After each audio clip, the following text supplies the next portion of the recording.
কুলগামের মতলহামাতে আমরা এই মুহূর্তে রয়েছি এবং জাকির আহমেদের বাড়ি যেটা আপনারা দেখতে পাচ্ছেন ধ্বংসস্তূপ, এটা জাকির আহমেদের বাড়ি এবং এখানে তার আত্মীয়রা এখন যে ধ্বংসস্তূপ থেকে যে কিছু জিনিসপত্রগুলো বের করছেন আমরা দেখতে পাচ্ছি। এবং এখানে স্থানীয়রা জানাচ্ছেন কি গতকাল রাত্রির 11টা থেকে কর্ডন অফ স্টার্ট করা হয়েছিল, পুরো এরিয়া কর্ডন করে দিয়েছিলেন সিকিউরিটি ফোর্সেসরা এবং তারপর 2টো সময় ভোর রাত্রিরে সেখানে ব্লাস্ট হয়। ব্লাস্টের পর চিত্রটা এইটা দেখা যাচ্ছে জাকির আহমেদ বাড়ি।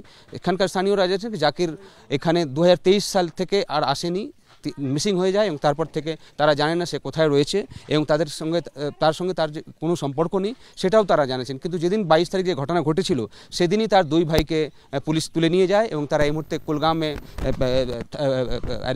পুলিশ তাদেরকে ডিটেন করে রেখেছে এবং তারা জানাচ্ছেন কি তাদের সঙ্গে কোনো এখন সম্পর্ক নেই। বাকি পরিবারের সদস্যরা এখানে থাকেন এবং গতকাল যখন কর্ডন অফ করা হয়েছিল, সার্চ অপারেশন এখানে চলছিল, সেই সময় তাদের পরিবারের সদস্যদেরকে এখান থেকে বের করে দেওয়া হয় এবং তারপর এই ব্লাস্ট হয়, যেটা মনে করা হচ্ছে আইইডি দিয়ে এটাকে ব্লাস্ট করানো হয়েছে। এবং দেখা যাচ্ছে কি বাড়ির যে ধ্বংসস্তূপ এখানে এই মুহূর্তে রয়েছে এবং 22 তারিখের ঘটনার পর থেকে যত লস্করের সঙ্গে যুক্ত জঙ্গিরা রয়েছে তাদের বাড়িগুলোতে পুলিশ গেছিলো, এটা বোঝা যাচ্ছে। কেন কি 22 তারিখই জাকিরের 2 ভাইকে পুলিশ অ্যারেস্ট করেছে এবং তাদেরকে এখন কুলগামে রাখা হয়েছে, তাদেরকে জিজ্ঞাসাবাদ করা হচ্ছে। অন্যদিকে তার বাড়িতে গতকাল যখন কর্ডন অফ করার পর সার্চ চালাচ্ছিল সিকিউরিটি এজেন্সিরা, সেই সময় 2টো নাগাদ ব্লাস্ট করানো হয় এবং সেই বাড়ির অবস্থা এই মুহূর্তে আমরা দেখতে পাচ্ছি। আশেপাশের বাড়িগুলোতেও ক্ষতি হয়েছে যেটা জানাচ্ছেন স্থানীয়রা।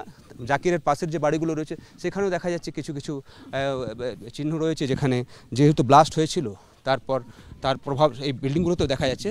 তবে এই মুহূর্তের যে চিত্রটা আমরা দেখতে পাচ্ছি কুলগামের এই মতলমহাতে জাকির আহমেদের বাড়ি, 2023 সাল সেপ্টেম্বর মাস থেকে তাকে তারা জানেন না কোথায় সে গেছে, মিসিং রিপোর্টও তারা করেছিলেন।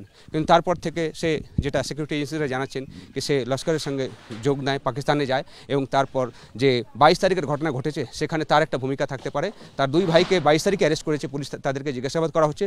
তবে জাকির আহমেদকে তল্লাশিতে পুরো কাশ্মীরে এখন বিভিন্ন জায়গায় রেড করা হচ্ছে সিকিউরিটি এজেন্সির তরফ থেকে। ক্যামেরার মানের সঙ্গে বিজেন্দ্র সিং, মতলহামা, কুলগাম।